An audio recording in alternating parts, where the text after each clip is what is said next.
Hi, this video is to go over how to set up a chat room in Moodle for classroom discussions and for back channel conversations during another activity. The first thing you want to do is to go to a course where you are an editing teacher and you would like to add a conversation, and make sure you are logged in. Then you want to turn on your editing and find the topic where you would like to add your activity of chat. So I'm going to add an activity to my topic 2. And I'm going to select chat and then choose add.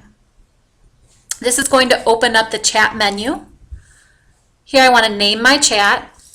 It's a good idea to place the word chat within your title, so students who might not be familiar with the icons or who are maybe visual learners can be directed by your words instead. Your introduction chat is what's going to get the conversation rolling with students. It's a good idea to keep this open-ended and provide an opportunity for students to potentially maybe argue, debate, provide their sense of opinion, or share something that they've been learning as they're watching it. It's also a good place to put the rules for the chat. So if you don't want students to write in text language, if you'd like to make sure that they speak respectfully to one another, put all those rules here so they have a place to go back and reference. I'm going to select a pre-prepared chat to put up here for you. So here's an example of a conversation that might work on global warming, asking students to first provide what some arguments for and against global warming are, and then encouraging them to share their own opinions and reply to other students' opinions.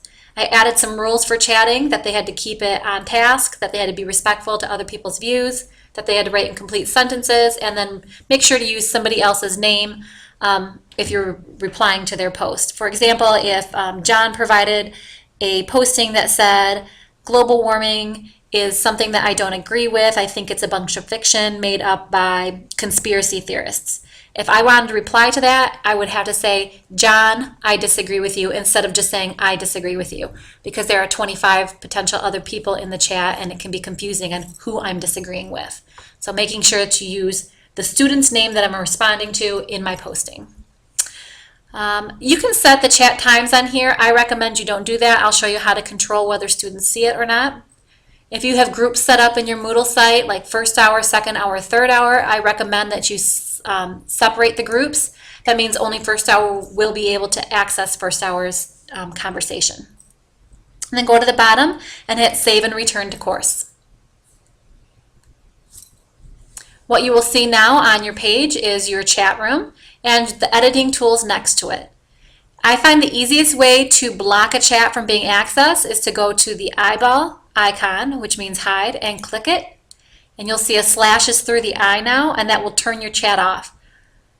As a classroom teacher using chat, I would wait until students were in the room. I would wait until the right moment to open it up, and then I would come to Moodle, turn it on, and then ask all my students to refresh their screen so that they could see the chat.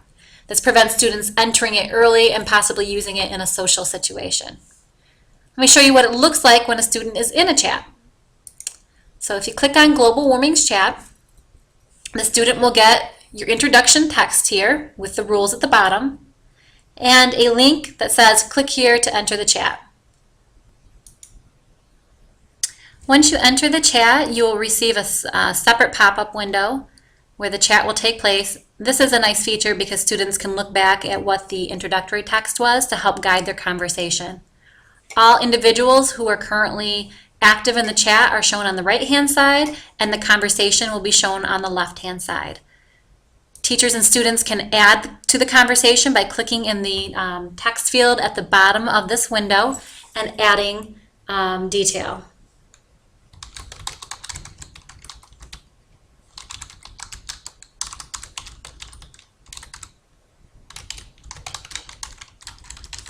Etc., etc.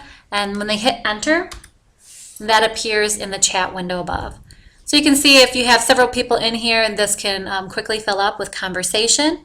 It is a great tool for teaching students fluency in reading and typing speed, but it can also be a little frustrating for students who might have a disability with fine motor skills or might have a problem with reading fast. So if you have some students in the classroom who might struggle with the idea of a chat, I suggest pairing them up with a partner who might be able to type for them, and they can have the discussion quietly between the two of them and then share the information.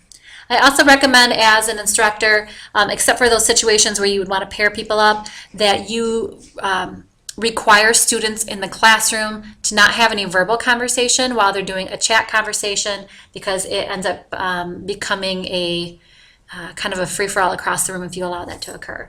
So force them into the digital sense and ask them to put all of their comments and their thoughts in typing right there on the chat.